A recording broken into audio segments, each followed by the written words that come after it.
This is TWiT. You have to read Tech Dirt's take on this. Yeah. Mike Masnick, always great. It can always get dumber.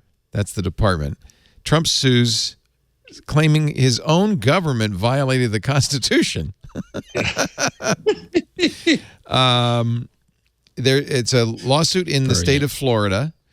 Count one. Of course. Where else would it be? Count one says that Twitter, Facebook, and Google's YouTube removing Trump from their platforms violates the First Amendment, which, of course, constitutional scholars or even some dim bulbs who've just read the damn thing will note that the Constitution only forbids the government from making any law to abridge free speech. So unless somehow... Well, actually, a little later in the suit, he does kind of assert that Facebook, Twitter, and YouTube are the government. Right. Which is... Because on the basis of Section 230, which is what he wants to remove by the suit. Yeah. He says that these private companies violated his First Amendment rights by conspiring with the government he led at the time to deplatform him. I mean, this will be immediately thrown out, but of course there's... Will it? Yeah. Oh, yeah. The judges will. Just as the judge threw out or at least the Florida thing put out a temporary injunction. And that's not the point. He got what he wanted, which is exactly what we're doing right now, which is media attention. And fundraising. Yeah. Because immediately emails went out to all the donors saying, help, President Trump fight the good fight. And it's a good way to make money.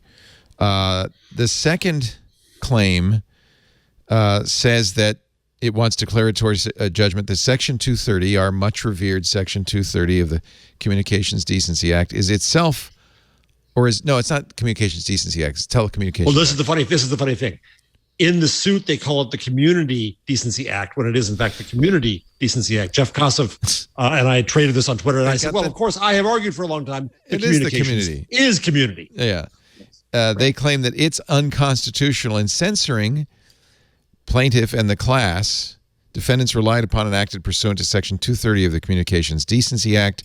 Defendants would not have deplatformed plaintiff or similarly situated putative class members, but for the immunity purportedly offered by Section 230. It might have been, in fact, quite the opposite, as Mike Masnick on Tech points out, because had these companies not had immunity from lawsuits, they might have banned them faster. Yes. Not slower, faster. Faster. Back to the, as Mike Masnick calls it, lol suit.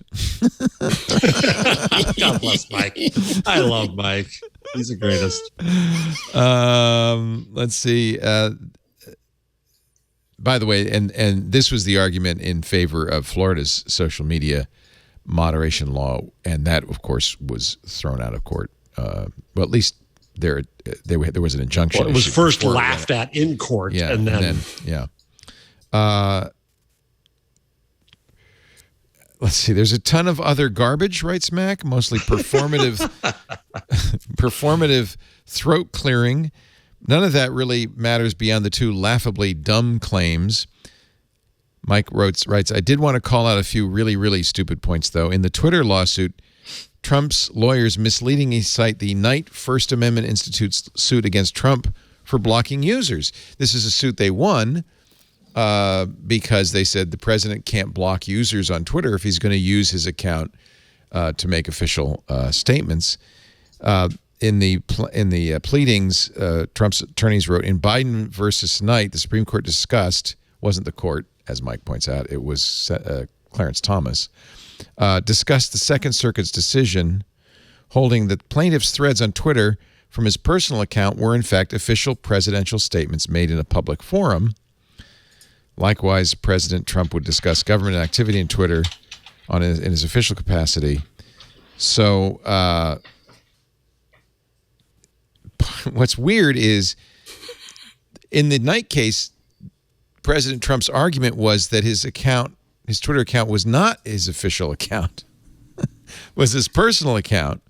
That was his argument for saying, I need to be able to block people because it's my personal account. Mm-hmm. Now he's saying, he says, oh, no, this was my official government. This is my government account. Point being, he's a private citizen now. I think he might have had a case when he was president. But he's not now. He's a private citizen, and I can't. What case would he have had? What case would he possibly have had? There's no compelled speech. I guess, yeah. In fact, that would be a violation of the First Amendment. Yes. If the federal government said you cannot ban. You the must president. carry this. Yeah. You must carry government speech. Yeah, that's right. These are private companies. Yeah. That's a good point. So he says in clause 82, it goes on a very long time, folks. He said that relying on the permissive language of Section 230 and statements of actions of Democrat legislators, those legislators made it clear they had a strong preference for censoring the views of For example, COVID-19, air quotes, misinformation, including the lack of safety and efficacy of hydroxychloroquine and the use of face masks. COVID-19 originated in the Wuhan province of China, was a transmission from scientists in a government, and questioning the integrity and results of the 2020 presidential election. Oh, he actually got that in too. He did. He got it all in. It's the greatest hits. It's amazing. It's amazing. I mean, it's the greatest misinformation hits. Yeah. Yes. I mean, so there you go. There's the lawsuit. You tweeted about it a little bit, Jeff, earlier today. I love it that they called it the Community Decency Act. Yeah.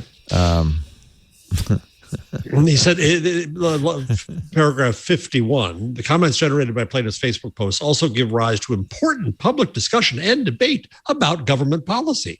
Typically, his posts would generate thousands of replies posted by users, some of which would generate hundreds or thousands of replies in return, all of them, of course, incredibly intelligent. President Trump's account was a digital town hall in which the president of the United States communicated, we need some music here, communicated news and information to the public directly. Members of the public used the reply function to respond directly to President Trump and his office. None of that's untrue. That's all true. That's exactly true. I don't know how it protects his... Well, it's just a ridiculous characterization. It's not untrue. I mean, that's how the there was president... a discussion of policy, but well, yeah, there was. I mean, he might not have read it, but there certainly was in response to it. That's stupid. I don't think that's stupid. Untrue, but I don't think it makes any difference in terms of whether a private company can say anybody. Nobody has the right, even the former president of the United States, to have an account on Twitter, Facebook, or YouTube. No. I mean, I don't know how you can. How any government... Compelled speech is not free speech. Yeah. So it's just a complete misunderstanding of, I guess, the Constitution. But we'll see what the courts do with this. There is a slap loss law on the books in Florida. So that might allow Twitter. It'd be very interesting if Twitter, Facebook, and Google or their respective CEOs countersued, asking for legal costs. Well, why would you engage? I would want nothing to do Your with Honor. that.